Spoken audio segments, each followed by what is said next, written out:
Salam Bapak Ibu dan saudara sekalian, jemaat-jemaat di seputar Klasis Bojonegoro. Selamat berjumpa kembali dengan resapi renungan singkat pemelihara iman GKI Klasis Bojonegoro.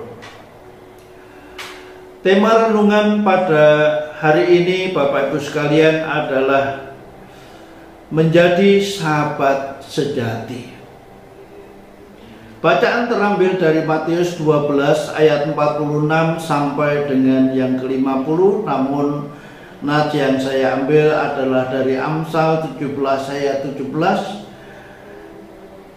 yang menyatakan seorang sahabat menaruh kasih setiap waktu dan menjadi seorang saudara di dalam kesukaran. Bapak Ibu sekalian yang kekasih di dalam Tuhan, apa sebenarnya bedanya seorang saudara dan seorang sahabat?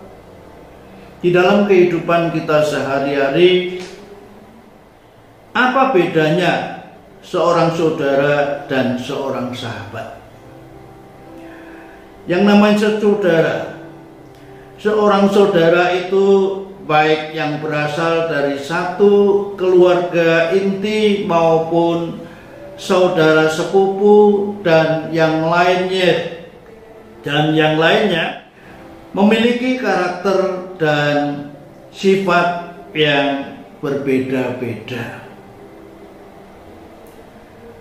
Ada memang yang hidupnya akrab dan begitu rukun karena pendidikan karakter yang ditanamkan oleh orang tuanya sejak dini, sejak mereka masih kecil, sehingga hidupnya dibangun dengan rukun, akrab, damai dalam kehidupan mereka. Namun ada yang tidak demikian, sehingga seringkali kita menjumpai kehidupan mereka yang menampakkan bahwa mereka bersaudara, tetapi tidak seperti orang yang bersaudara beneran. Apalagi kalau sudah yang namanya berebut warisan yang ditinggalkan oleh nenek moyang mereka atau orang tua mereka. Tidak jarang mereka saling berebut, saling bunuh pun bisa terjadi. Namun tidak demikian halnya dengan seorang sahabat. Yang namanya seorang sahabat itu adalah seorang yang senantiasa memperhatikan sahabatnya di dalam suka maupun duka yang dialaminya. Dia selalu mengingat, dia selalu merindukan kehangatan dan canda tawa bersama di dalam menghadapi segala masalah kehidupan yang dialami oleh masing-masing. Bahkan kadang perhatian dan kepeduliannya bisa melebihi seorang saudara di dalam satu garis keturunan. Itu bisa terjadi. Sahabat lebih perhatian, sahabat lebih peduli dalam suka dan duka seseorang. Saya memiliki seorang sahabat se-alma mater di dalam perguruan tinggi pada masa saya kuliah, yang saat ini melayani di LA, Amerika Serikat. Tiap kali ketika ia rindu, ia telepon, bertanya tentang keberadaan saya dan keluarga, menanya bagaimana situasi kesehatan saya, lalu kemudian curhat keberadaannya dan keberadaan kita masing-masing, mendoakan, saling mendoakan dan agar masing-masing dikuatkan dalam menjalani kehidupan yang Tuhan anugerahkan untuk masih kita lanjutkan. Itulah yang namanya persahabatan. Rela saling mendengar, rela saling berbagi di dalam kehidupan, tidak mementingkan dirinya sendiri tapi memperhatikan sahabatnya pula di samping rumah tangga dan keluarganya sendiri. Amsal 17 ayat 17 mengajar kepada kita sekalian, Bapak Ibu Saudara sekalian, bahwa yang namanya sahabat itu dikatakan menaruh kasih setia setiap waktu. Setiap waktu, bukan kadang-kadang. Lebih dari seorang saudara.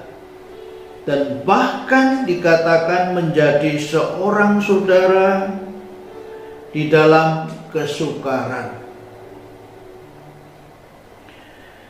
Dan itulah yang dinyatakan Tuhan Yesus di hadapan para murid dan keluarganya saat saudara-saudaranya dan ibunya mencarinya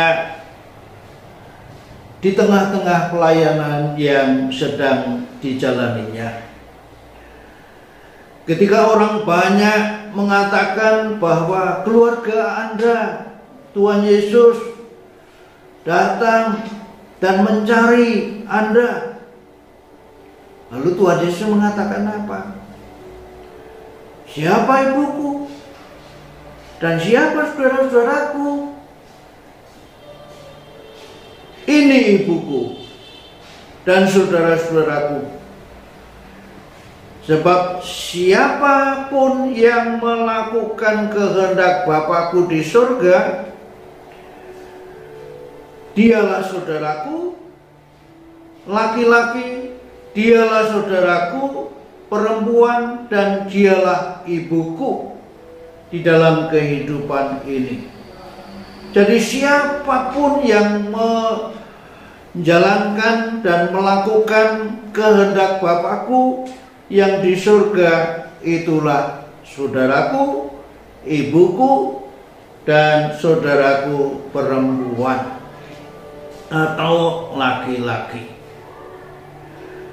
Bapak Ibu sekalian yang kekasih di dalam Tuhan, di hadapan para murid yang sedang mendengar pengajarannya, Yesus justru menyatakan bahwa saudara-saudaranya adalah mereka yang mendengar dan melakukan dengan setia firman Allah yang diajarkannya kepada mereka. Jadi itulah arti persaudaraan yang benar di hadapan Allah Bapanya. Tidak terbatas bahwa mereka adalah berasal dari garis keturunan orang tuanya secara lahiriah, tetapi siapapun dari latar belakang apapun, bagaimanapun, yang mendengar dan menjadi pelaku firman Allah yang diajarkan oleh Tuhan Yesus, mereka adalah saudara-saudara Yesus Kristus. Bahkan lebih daripada itu, Bapak Ibu sekalian, Rasul Yohanes menyatakan bahwa mereka adalah sahabat yang menjadi sahabat Kristus. Mereka adalah sahabat-sahabatnya.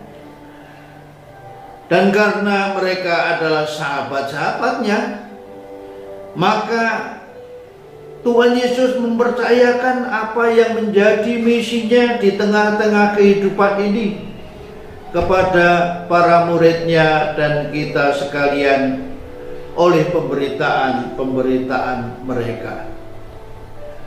Luar biasa bukan? Bahwa kita semua di dalam persekutuan dengan Kristus dijadikan saudara, bahkan lebih daripada itu kita adalah dinyatakan sahabatnya menurut Yohanes 15 ayat yang ke-15. Bukan lagi hamba dikatakan, tetapi seorang sahabat. Hamba tidak tahu apa yang diperbuat tuannya, tetapi sahabat mengetahui apa yang ada di benak sahabatnya.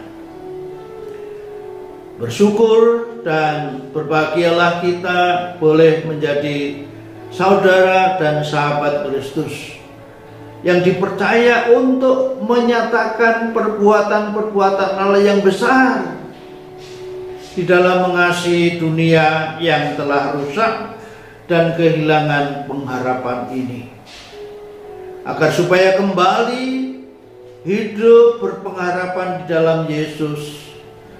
Sahabat sejati setiap orang, sahabat sejati setiap kita yang percaya kepadanya dan menyerahkan hidup kepadanya, yang pada gilirannya harus menjadi sahabat-sahabat baik bagi semua orang yang kita jumpai di kehidupan ini.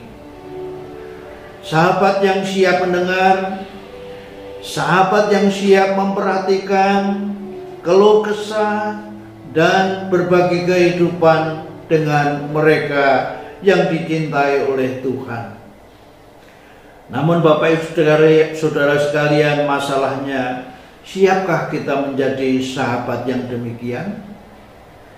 Sebagai representasi kehadiran Yesus, hidup sebagai sahabat sebagaimana diteladankan Kristus, Tuhan menolong kita dimampukan untuk menjadi berkat di tengah kehidupan sebagai sahabat-sahabat baik Kristus dan sahabat mereka yang dikasihi oleh Kristus. Tuhan memberkati. Amin. Mari kita berdoa. Terpujilah namamu ya Tuhan.